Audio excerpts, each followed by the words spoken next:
Hai teman-teman sekalian, kita akan membahas tentang pewarisan sifat, yaitu hukum pewarisan sifat, hukum Mendel pertama, hukum Mendel kedua, pola-pola hereditas, dan hereditas manusia, beserta cacat bawaan dan golongan darah. Sebelum lanjut ke materi, apa sih itu pewarisan sifat? Pewarisan sifat adalah proses ketika informasi genetika diturunkan dari orang tua ke anak. Nah, jika sudah kita mengetahui definisi dari pewarisan sifat, maka kita akan melanjutkan materi kita yang pertama, yaitu hukum pewarisan sifat. Genetika mulai berkembang setelah seorang biarawan Austria yang bernama Gregor Johann Mendel pada tahun 1956 sampai dengan 1863 menyampaikan hasil eksperimen penyilangan atau hibridisasi kacang ercis, Pisum sativum, kacang kapri. Mendel memilih tanaman kacang ercis dengan beberapa alasan sebagai berikut. A. Memiliki banyak varietas dengan pasangan sifat yang kontras, yaitu bunga berwarna ungu dan putih. Posisi bunga aksial dan terminal, bentuk biji bulat dan keriput, warna kotiledon, biji hijau dan kuning, bentuk polong, menggembung dan mengerut, warna polong hijau dan kuning, serta batang panjang dan pendek. B. Dapat melakukan penyerbukan sendiri atau autogami. C. Mudah dilakukan perkawinan silang. D. Cepat menghasilkan biji. E. Menghasilkan banyak keturunan.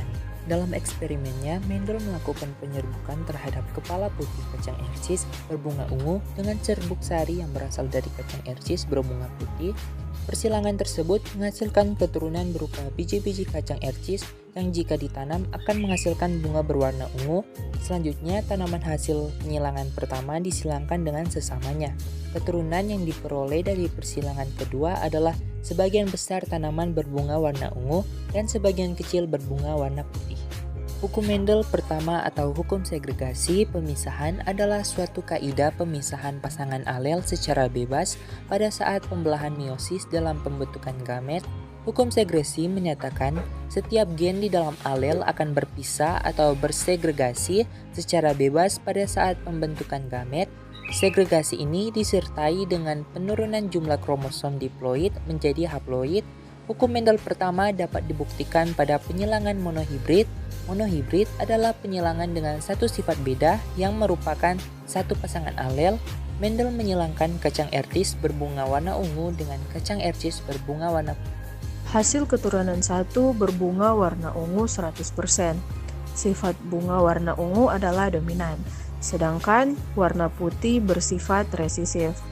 Jika bunga warna ungu keturunan 1 atau fenotip 1 disilangkan dengan sesamanya atau inbreeding, akan dihasilkan keturunan kedua atau fenotip 2 berupa bunga warna ungu sebanyak 75% dan warna putih sebanyak 25%.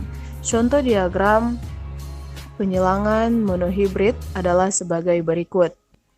Yang pertama, menghasilkan parental 1, yaitu U besar atau bunga warna ungu disilangkan dengan U kecil bunga warna putih, menghasilkan gamet 1, yaitu U besar U kecil, dan menghasilkan F1 atau fenotip 1 100% bunga warna ungu. Dan kedua, menghasilkan parental yang kedua, yaitu U besar U kecil disilangkan dengan U besar U kecil, menghasilkan gamet yang kedua, yaitu U kecil, U kecil. U besar disilangkan dengan U kecil, hasilnya U besar U besar. U besar disilangkan dengan U kecil, hasilnya U besar U kecil. U kecil disilangkan dengan U besar, hasilnya U besar U kecil. U kecil disilangkan dengan U kecil, hasilnya U kecil U kecil. Sehingga rasio genotype F2-nya sama dengan U besar banding U besar U kecil banding U kecil sama dengan 1:2 banding 1. Dan rasio fenotype F2-nya sama dengan berbunga ungu banding berbunga putih sama dengan 75% banding 25% sama dengan 3:1. 3B. Hukum Mendel 2. Hukum Mendel 2 atau hukum asortasi atau berpasangan secara bebas adalah suatu kaidah yang menyatakan bahwa setiap alel dapat berpasangan secara bebas dengan alel lainnya yang tidak sealel pada waktu pembentukan gamet. Hukum Mendel 2 dapat dijelaskan dengan penghilangan dihibrid, yaitu penghilangan dengan dua sifat beda atau dua alel yang berbeda. Misalnya sifat biji bulat dan keriput, atau warna biji kuning dan hijau. Hukum Mendel 2 hanya dapat berlaku pada gen-gen yang letaknya berjauhan sehingga dapat memisah secara bebas. Pada gen yang letaknya berdekatan, cenderung akan terjadi tautan atau tidak dapat memisah secara bebas. Pada penyilangan tanaman kacang ercis berbiji bulat dan berwarna kuning dengan tanaman kacang ercis berbiji keriput dan berwarna hijau, dihasilkan keturunan pertama atau F1 kacang ercis berbiji bulat dan berwarna kuning. Bentuk biji bulat dan berwarna kuning bersifat dominan, sementara itu bentuk biji keriput dan berwarna hijau bersifat resesif.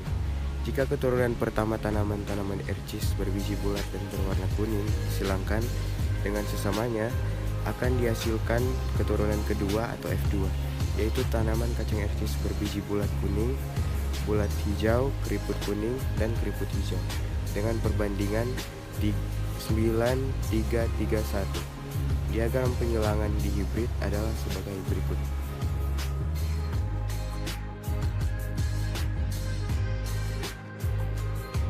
Pola-pola hereditas. Suatu pewarisan sifat memiliki pola-pola tertentu yang dapat dibaca secara genetika. Pola-pola hereditas tersebut yaitu sebagai berikut.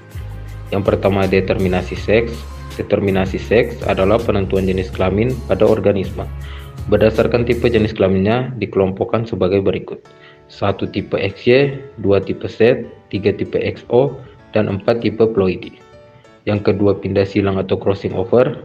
Pindah silang atau crossing over adalah pertukaran segmen kromatid dari sepasang kromosom homolog. Berikut ada dua macam peristiwa pindah silang, yaitu yang pertama pindah silang tunggal dan yang kedua pindah silang ganda. Dan gen letal adalah gen yang dalam keadaan homozigot menyebabkan kematian pada individu yang membawanya. Dan D, tautan seks. Tautan seks adalah peristiwa pewarisan sifat oleh gen-gen yang terdapat pada kromosom seks. Tautan seks meliputi yang pertama, tautan seks pada hewan, dan kedua, tautan seks pada manusia. Dan E, penyimpangan semu hukum Mendel.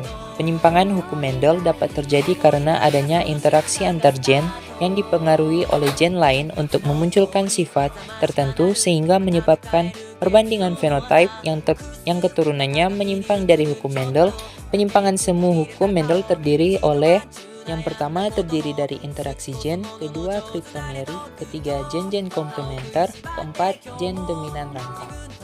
Dan materi yang terakhir adalah hereditas manusia. Hereditas adalah suatu proses penurunan sifat-sifat dari induk kepada keturunan melalui gen dan bukan dalam bentuk tingkah laku, melainkan struktur tubuh. Cacat dan penyakit menurun pada manusia dapat disebabkan oleh gen yang terdapat pada autosom atau oleh gen yang terdapat pada kromosom seks atau genosom. Hereditas manusia meliputi dua faktor. Yang pertama, cacat bawaan seperti cacat bawaan yang terpaut pada kromosom tubuh. Kedua, cacat bawaan yang terpaut pada kromosom kelamin. Dan golongan darah, terdapat 3 sistem penggolongan darah, yaitu sistem ABO, sistem MN, dan sistem Rhesus. Baiklah, itulah semua perjalanan materi yang telah kita tempuh. Thanks for watching.